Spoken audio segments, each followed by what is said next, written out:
Hi friends, welcome back to Jaya's Recipes. അപ്പോൾ ഞാൻ നല്ല നാടൻ അരിമുറുക്കാണ് കാണിക്കുന്നത്. നല്ല ക്രിസ്പി ആയിട്ടുള്ള അരിമുറുക്ക്. ഇത് നമുക്ക് എത്ര ദിവസം വേണമെങ്കിൽ എയർ ടൈറ്റ് കണ്ടെയ്നറിൽ സൂക്ഷിച്ച് വെക്കാവുന്നതാണ്. നമുക്ക് ഇത് പുറത്തുനിന്ന് വാങ്ങുന്നതിനേക്കാളൊക്കെ നല്ല ടേസ്റ്റിൽ നമുക്ക് വീട്ടിൽ തന്നെ ഉണ്ടാക്കിയെടുക്കാം. അപ്പോൾ തുടങ്ങുന്നതിൻ്റെ മുന്നേ നിങ്ങൾ ആദ്യമായിട്ടാണ് നമ്മുടെ ചാനൽ കാണുന്നതെങ്കിൽ ഒന്ന് സബ്സ്ക്രൈബ് ചെയ്യണം കേട്ടോ. അപ്പോൾ അതിന് വേണ്ടിയിട്ട് ഒരു 1/4 കപ്പ് ഉഴുന്നാണ് എടുത്തിരിക്കുന്നത്. 1/4 കപ്പ് ഉഴുന്ന് പറഞ്ഞാൽ ഒരു 4 ടേബിൾ സ്പൂൺ ഉണ്ടായിരിക്കും കേട്ടോ. അത് ഒന്ന് കഴുകുക, അല്ലെങ്കിൽ നന്നായിട്ടൊന്ന് തുടച്ചിട്ട് ഒന്ന് വറുത്തെടുക്കുക. ഒരു ലൈറ്റ് ഗോൾഡൻ കളറിൽ വറുത്തിട്ട് നന്നായിട്ട് ഫൈനായിട്ട് പൊടിച്ചെടുക്കുക. അപ്പോൾ ഇതൊന്ന് വറുത്തെടുത്താലാണ് ഇതിന് ഒരു ടേസ്റ്റ് ഉണ്ടാവുക, അല്ലെങ്കിൽ ഒരു റോ ടേസ്റ്റ് വരാൻ ചാൻസ് ഉണ്ട്. അത് കാരണം ഇതൊരു ലൈറ്റ് ഗോൾഡൻ കളറിൽ ഒന്ന് വറുത്തെടുത്താൽ മതി. നല്ലൊന്ന് നമ്മൾ പൊടിച്ചെടുക്കേണ്ട ഒരു പാകത്തിന് വറുത്തെടുത്താൽ മതി കേട്ടോ. ഇത് നല്ല വൃത്തിയുള്ള നല്ല ഉഴുന്നൊക്കെ ആണെങ്കിൽ തുടച്ചെടുത്താൽ മതി, അല്ലെങ്കിൽ നന്നായിട്ടൊന്ന് കഴുകിയിട്ട് നമ്മൾ ചായ അരിപ്പൊക്കെ ഇല്ലേ അതിലൊന്ന് വെച്ചിട്ട് വേഗം കുതിരാൻ പാടില്ല, വേഗം പാനിലോട്ട് മാറ്റുക, അല്ലെങ്കിൽ ഒന്ന് കോട്ടൺ തുണി കൊണ്ട് ഒന്ന് തുടയ്ക്കുക. കഴുകിയതിൻ്റെ ശേഷം തുടച്ചിട്ട് വേഗം പാനിലോട്ട് മാറ്റിയിട്ട് വറുത്തെടുത്താൽ മതി. ഇനി ഇതിലോട്ട് ഒരു 1/4 കപ്പ് വറുത്ത അരിപ്പൊടിയാണ്. നമ്മൾ ഇടിയപ്പത്തിനും നൂൽപുട്ടിനൊക്കെ എടുക്കുന്നില്ലേ, ആ ഒരു അരിപ്പൊടിയാണ് കേട്ടോ. വറുത്തതാണ് ഞാൻ എടുത്തിരിക്കുന്നത്. ഒരു 1/4 കപ്പ്. ഇപ്പോൾ 1/4 കപ്പ് പറഞ്ഞാൽ ഏതാണ്ട് ഒരു 250 ഗ്രാമിൻ്റെ അടുത്ത് വെച്ചിട്ട് വരും കേട്ടോ, ഗ്രാം കണക്ക്.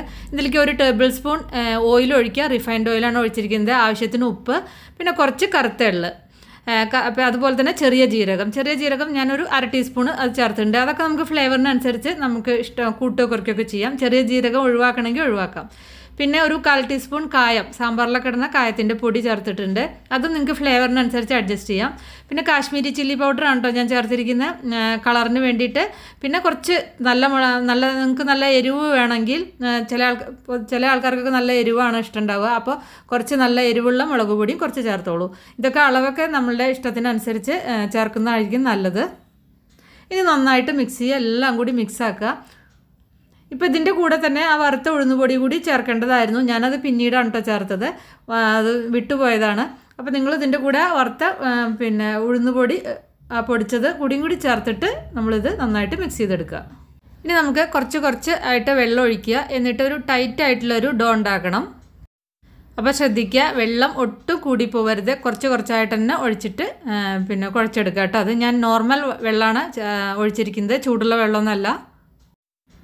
പിന്നെ നന്നായിട്ട് കുഴച്ചെടുക്കണം, അത് ശ്രദ്ധിക്കുക കേട്ടോ. ടൈറ്റായിരിക്കണം, പക്ഷേ നല്ല മയത്തിൽ തന്നെ കുഴച്ചെടുക്കാൻ ശ്രദ്ധിക്കുക. പിന്നെ നിങ്ങൾക്ക് എങ്ങാനും ഇത് ഉണ്ടാക്കിയെടുക്കുമ്പോൾ പൊട്ടിപ്പോകുന്ന പ്രശ്നം ഉണ്ടെങ്കിൽ 1-2 ടേബിൾ സ്പൂൺ മൈദ ചേർത്താൽ മതി. അപ്പോൾ പിന്നെ ഒട്ടും പൊട്ടി പോവില്ല. മൈദയുടെ അളവ് കൂടി പോകുകയും ചെയ്യരുത്. ഞാനിപ്പോൾ ഇതിൽ മൈദ ചേർത്തിട്ടില്ല, പക്ഷേ നിങ്ങൾക്ക് ചിലപ്പോൾ പൊട്ടിപ്പോകുന്ന പ്രശ്നം ഉണ്ടെങ്കിൽ മൈദ ചേർത്താൽ മതി. അപ്പോൾ പിന്നെ പൊട്ടിപ്പോവില്ല കേട്ടോ. ഇപ്പോൾ ഇത് നന്നായിട്ട് കുഴച്ചെടുത്തിട്ടുണ്ട്. ഇത് ഉണ്ടാക്കിയ അപ്പോൾ തന്നെ നമുക്ക് ഉണ്ടാക്കിയെടുക്കാം കേട്ടോ. പക്ഷേ വേണമെങ്കിൽ ഒരു 5 മിനിറ്റ് വേണമെങ്കിൽ ഒന്ന് അടച്ചു വയ്ക്കാം. ഇപ്പോൾ ഞാൻ ഇതേപോലെ ഒരു അച്ചാണ് എടുത്തിരിക്കുന്നത്, സ്റ്റാറിൻ്റെ ചെറിയ സ്റ്റാറാണ് എടുത്തിരിക്കുന്നത്. ഇത് നമുക്ക് ഏത് ഷേപ്പിൽ വേണമെങ്കിൽ ഉണ്ടാക്കിയെടുക്കുകയൊക്കെ ചെയ്യാം. പക്ഷേ നമ്മൾ മുറുക്കിൻ്റെ ഷേപ്പ് ആകുമ്പോൾ ഈ ഒരു സ്റ്റാറിലെടുത്താൽ കുറച്ചും കൂടിയും കാണാൻ നന്നായിരിക്കും. അത് ഇതേപോലെ മാവ് ഇതിൽ ഒഴിച്ചു കൊടുക്കുക. ഉള്ളിൽ കുറച്ച് എണ്ണ വരട്ടെ കേട്ടോ, എന്നാൽ അത് നമുക്ക് ഒഴിച്ചെടുക്കാൻ എളുപ്പമാണ്. ഞാനിതാ ഇതേപോലെ കുറച്ച് ഞാൻ ഇതിൻ്റെ ഇടയിൽ വെച്ചിട്ട് വീഡിയോ എനിക്ക് എടുക്കാൻ പറ്റിയില്ല, അത് മിസ്സായിപ്പോയി. അപ്പോൾ ഇതാ ഞാൻ നിലത്ത് വെച്ചിട്ട് ഉണ്ടാക്കി ഞാൻ കാണിക്കുന്നുണ്ട്. കാരണം എല്ലാവർക്കും നമ്മളിങ്ങനെ റൗണ്ട് ആക്കിയിട്ട് ഉണ്ടാക്കിയെടുക്കാൻ ഈസി ആയിന്ന് വരില്ല. അപ്പോൾ അവർക്ക് വേണ്ടിയിട്ട് എളുപ്പത്തിന് വേണ്ടിയിട്ടാണ് ഞാൻ അങ്ങനെ കാണിക്കുന്നത്.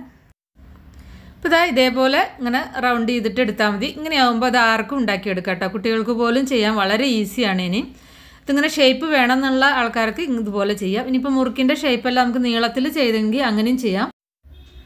കാരണം നമുക്കിത് ഏത് ഷേപ്പായാലും ടേസ്റ്റൊക്കെ ഒന്ന് തന്നെയാണ്.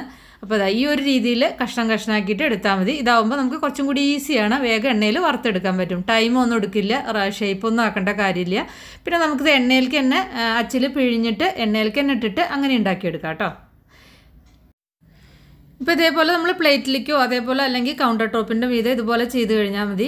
ഇതിപ്പോൾ ഞാൻ ഷേപ്പ് ചെയ്യാതെ ചുറ്റിച്ചിട്ട് എടുക്കുന്നതാണ് കാണിക്കുന്നത്. അപ്പോൾ ഇങ്ങനെ ചുറ്റിച്ചെടുക്കാൻ നമുക്ക് അത്ര എളുപ്പമല്ല, എന്നാലും നമുക്ക് ചെയ്ത് ശീലമുണ്ടെങ്കിൽ ചെയ്തെടുക്കാൻ പറ്റും. ഇപ്പോൾ ഇതുപോലെയും ചെയ്തെടുക്കാവുന്നതാണ് കേട്ടോ.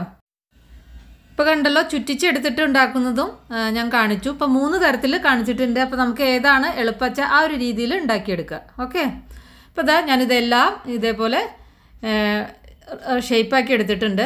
ഇനി നമുക്കിത് വറക്കാം. ഇപ്പോൾ ഇതാ എണ്ണയൊക്കെ ചൂടായി വന്നിട്ടുണ്ട്. ഇതിപ്പോൾ കുറച്ചും കൂടെ ഫ്ലാറ്റ് ബോട്ടം ആയിട്ടുള്ള ഒരു പാനിലാണ് നിങ്ങൾ ഉണ്ടാക്കുന്നത് വെച്ചാൽ ഒരേ സമയത്ത് തന്നെ കുറേ വറുത്തെടുക്കാൻ പറ്റും കേട്ടോ. ഇത് ചെറുതാവുക കാരണം ചെറിയ കടായി ആവുക കാരണം കുറച്ചാണ് ഞാൻ ഉണ്ടാക്കി കാണിക്കുന്നുള്ളൂ. എന്നാലും ഒരു 4-5 എണ്ണമൊക്കെ ഒരേ സമയം ഉണ്ടാക്കിയെടുക്കാവുന്നതാണ്. ഇപ്പോൾ നല്ല ചൂടുള്ള എണ്ണയിലേക്ക് വേണം ഇത് ഇടാൻ. അത് കഴിഞ്ഞിട്ട് പിന്നെ ഫ്ലെയിം ഒന്ന് കുറച്ച് വെച്ചിട്ട് നന്നായിട്ട് മുരിച്ചെടുക്കണം. ഇത് പെട്ടെന്ന് മുരിഞ്ഞ് വരും, അധികം ടൈമൊന്നും എടുക്കില്ല കേട്ടോ, അതാണ് ഇതിൻ്റെ പ്രത്യേകത. പിന്നെ ഇത് ഒട്ടും എണ്ണ കുടിക്കില്ല, നിങ്ങൾക്ക് ഉണ്ടാക്കി നോക്കിയാൽ മനസ്സിലാവും. ഒട്ടും എണ്ണ കുടിക്കുകയൊന്നുമില്ല. പിന്നെ കുറേ ദിവസം നമുക്കിത് സ്റ്റോർ ചെയ്ത് വെക്കാനൊക്കെ പറ്റും. നല്ല ക്രിസ്പിയാണ് ഇനി. അപ്പോൾ കണ്ടല്ലോ, ഇത് ഒട്ടിപ്പിടിക്കൊന്നുമില്ല, നമ്മൾ ഒന്നിച്ചിട്ടാലും ഇത് ഒട്ടിപ്പിടിക്കൊന്നുമില്ല കേട്ടോ. ഇനി ഇതാ ബാക്കിയുള്ളതൊക്കെ ഇതുപോലെ വറുത്തെടുക്കാം. അപ്പോൾ കണ്ടല്ലോ, നമ്മുടെ മൊരിഞ്ഞ നല്ല ടേസ്റ്റാണ് ഇതിന്. മൊരിഞ്ഞ മുറുക്കൊക്കെ റെഡിയായി. അപ്പോൾ നല്ല നാടൻ അരിമുറുക്ക്. അപ്പോൾ ഞാൻ നീളത്തിൽ പൊട്ടിച്ച് വെച്ചിട്ടുണ്ടായിരുന്നില്ലേ, അതും കൂടി ഇട്ടിട്ട് വറുത്ത് കാണിക്കുന്നുണ്ട്. അപ്പം ഇങ്ങനെ ആവുമ്പോൾ പിന്നെ നമുക്ക് ഒരു പ്രശ്നവുമില്ല, വേഗം ഉണ്ടാക്കിയെടുക്കാൻ പറ്റും. ഷേപ്പ് ചെയ്യേണ്ട കാര്യമൊന്നുമില്ലല്ലോ. അപ്പോൾ വേഗം വറുത്തെടുക്കാം. ഇതൊന്ന് എണ്ണയിലിട്ടിട്ട് ഒന്ന് അങ്ങനെ മൊരിഞ്ഞ് വരുമ്പോഴാണ് നമ്മൾ ഇതുകൊണ്ട് ഫോർക്കോ അല്ലെങ്കിൽ സ്പൂണോ ഉപയോഗിച്ചിട്ട് ഇളക്കാവൂ കേട്ടോ, അല്ലെങ്കിൽ പൊട്ടിപ്പോവും. പിന്നെ അതേപോലെ ഞാൻ പറഞ്ഞില്ലേ, നിങ്ങൾക്ക് ഷേപ്പിലെടുക്കുമ്പോൾ പൊട്ടിപ്പോകുന്നുണ്ടെങ്കിൽ കുറച്ച് മൈദ ചേർത്താൽ അത് പിന്നെ ഒട്ടും ഒട്ടിപ്പിടിക്കില്ല, പിന്നെ പൊട്ടിപ്പോവില്ല. പിന്നെ അതുപോലെ തന്നെ മൈദ ചേർക്കുമ്പോൾ കുറേയൊന്നും മൈദ ചേർക്കരുത്, ഒരു 2 സ്പൂണൊക്കെ മൈദ ചേർത്താൽ മതിയാവും. ആ ഒരു ബൈൻഡിങ് കിട്ടണം, അത്രേ വേണ്ടൂ. മൈദ ചേർക്കുന്നതിൻ്റെ ആ ഒരു ഉദ്ദേശം അതാണ്. അപ്പം ഞാനിതിൽ ചേർത്തിട്ടില്ല എന്ന് ഞാൻ ആദ്യം പറഞ്ഞല്ലോ.